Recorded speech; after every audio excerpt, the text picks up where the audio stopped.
One of the first times that I went to India, children were literally just sleeping on the ground next to the quote-unquote orphanage that we were supporting.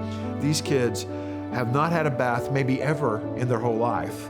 Leanna just starts picking up every single one of these kids and taking them to our room.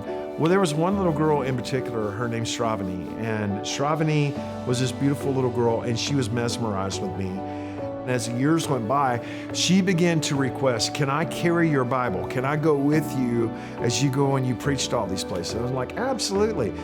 Well, she didn't speak a lick of English for years and years and years, but she could say Papa, she could say Daddy, and she could say shopping.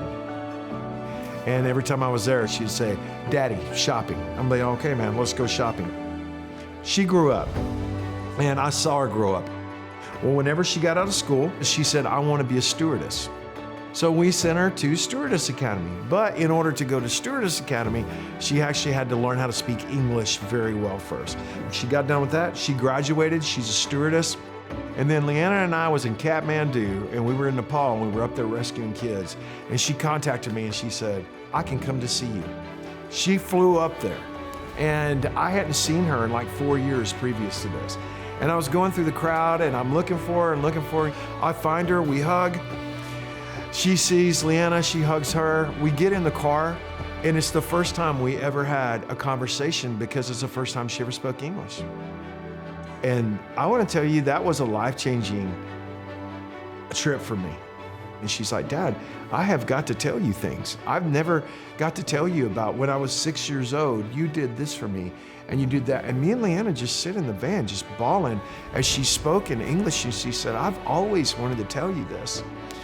So a few years back, she contacted me. She said, Papa, how old must I be before I am to be married? And I'm like, it sounds like you've got somebody in mind. Well, in India, you have to arrange their marriages. And it's a huge shame for them if they don't have a daddy to arrange a marriage. So she told me, yes, there's one, and his name is John Mark. And I was like, John Mark? And I said, yes. I've known John Mark since he's a little boy because we also raised him. Well, here she is, a bride, and just look at how beautiful she is. And now she's got a little boy. She named her little boy after my oldest son, Ben.